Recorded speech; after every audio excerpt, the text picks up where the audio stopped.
check out purposelyhere.com, where you will find my self-published book.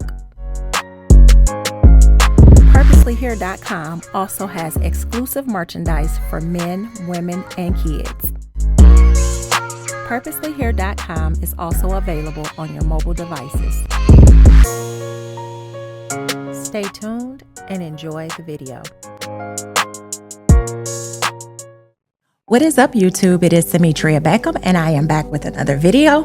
Hey, make sure you like, share, and subscribe to my channel. And do not forget to check out my website, purposelyhere.com, where you can find my exclusive merchandise, such as the graphic t-shirt that I have on today that can also be found in a hoodie, as well as my 2 self-published books that you see behind me. They are also on my website as well. So listen, let's hop right in. Let's talk about the very common misconception of a woman walking in her femininity. Let's talk about the misconception that many have when they're being given the advice to be more feminine. Listen, let me tell you, somewhere along the way, women were taught that to be respected, we have to be hard, wrong. That we have to be tough, wrong. And this is the biggest wrong.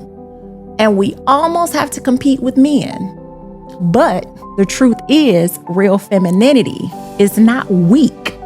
It is not a weakness. It's a different kind of strength. A strength found in softness, respect, and grace.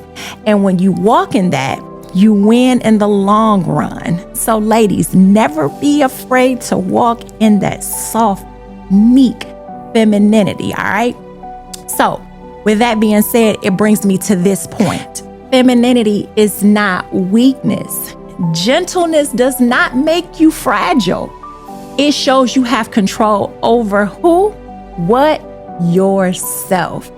Anybody can lash out because, ladies, you know how we do. When we get mad, when we feel like we're not being heard, we lash out, we get to popping off. We argue or get loud, but it takes real power to remain calm, poised, and wise. The world tells us to boss up. And most of the time when we boss up, that is exactly what we do. We boss up, end up embarrassing ourselves. But a real woman doesn't have to prove she's strong. Her presence alone shows it. The way she carries herself, it shows it. Her mannerisms, the way that she speaks, the way that she thinks, the way that she moves, it all shows it. Let me also mention that respect attracts respect. Who does not want to be respected? I know I do. I give respect. I expect respect. I expect respect back. The way you carry yourself teaches people how to treat you. You cannot act like a damn clown. Act like somebody who hasn't been taught anything and expect to be respected. If you move with respect for yourself, your body, and your words, the way that people approach you, they will approach you with what? Respect. Being loud, aggressive, or over-exaggerated might get attention for a moment, that temporal high, that temporal feeling, but it rarely gets lasting respect. You want that lasting respect, that when you walk in a room, when your name is heard, spoken, it's with respect. Your reputation precedes you. And what do you get? Respect. So let's be careful with that pop-off spirit, that aggression, being loud, because it will not bring you the respect that you want, okay? It'll get you maybe the pat on the back, the she told her off, she got all up in his face in the moment. But we want something that's going to be lasting, okay? Let's remember that. And then that brings me even to this point, the trap of masculine energy with us as women. So when we try as women to step into a man's role and dominate, it just throws everything off balance. It throws everything off course. We were not created to outman a man. We could never, ever do it in our best day and in their worst. We could never accomplish it. So give it up. You're going to make yourself look stupid. You are going to straight clown yourself. Okay? Femininity complements masculinity. It's not a competition. We could never compete.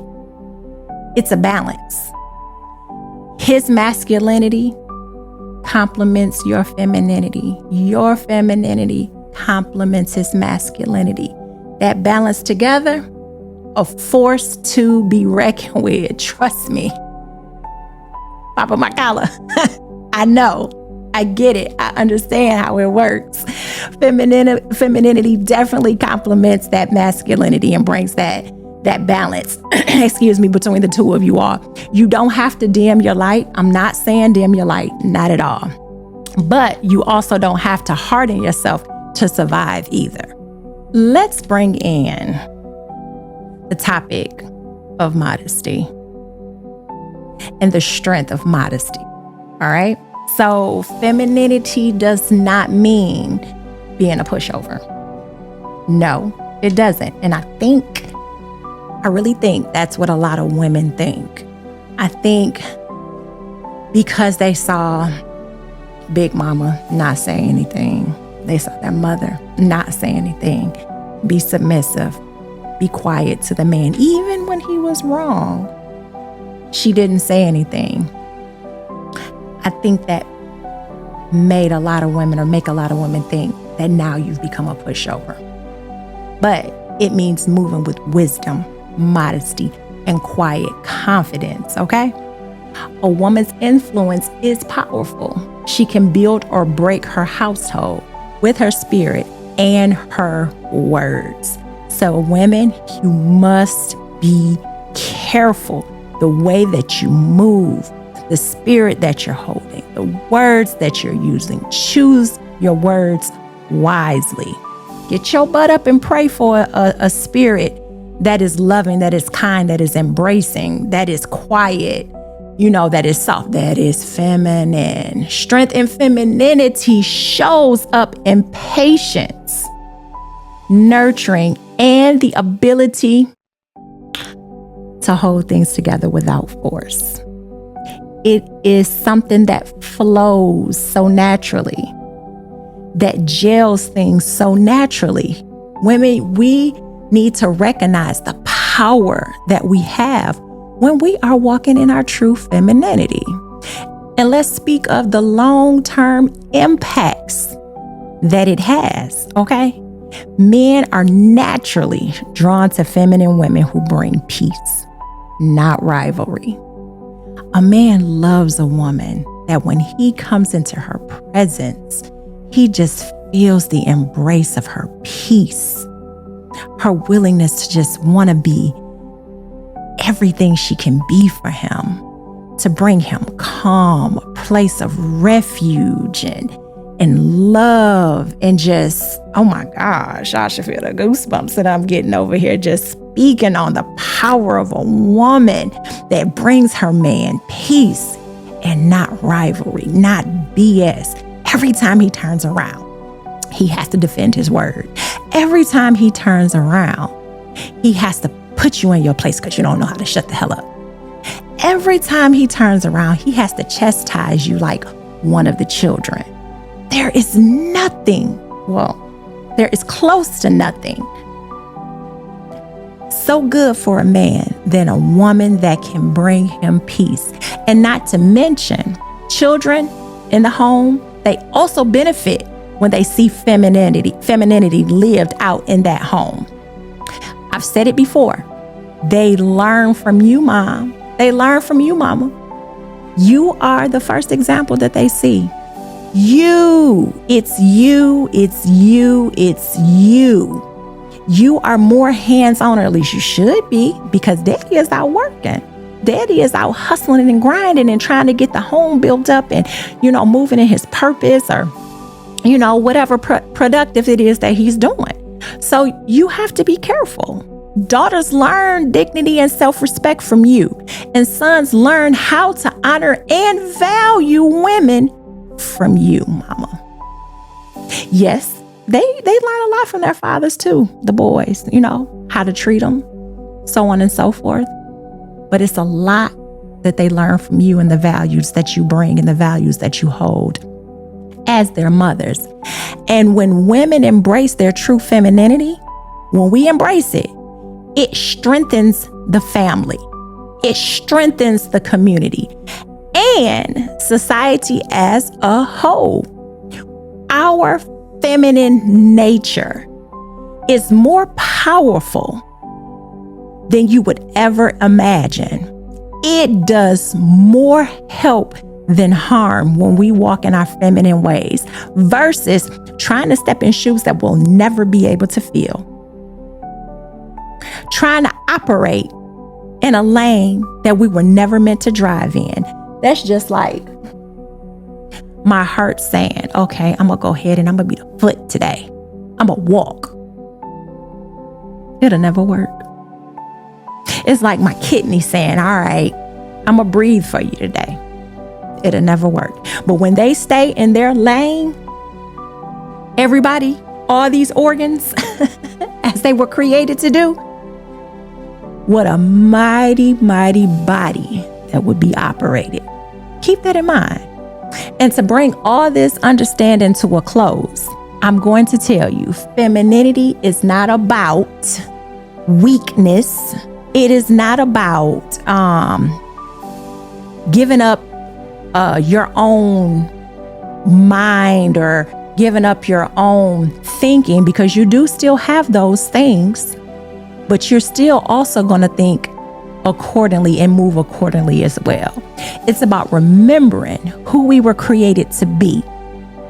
So ask yourself, and it might be a very tough question. It might be a very hard look in the mirror, but ask yourself, am I operating in softness and strength that the Most High gave me?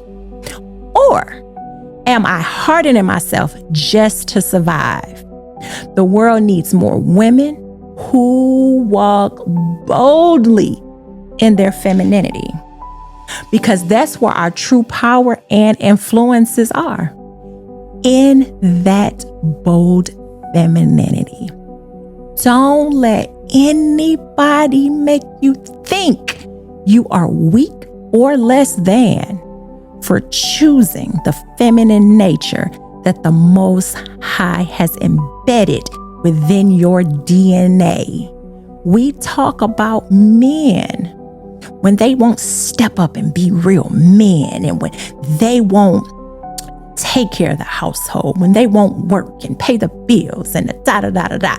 But what about us when we choose not to walk in our femininity and uphold all of the things that come along with it? Does that mean that now we need to be looked down on and talked about? Absolutely. We do it to them. So we're not excluded either. So remember, there is nothing wrong. There is so much beauty.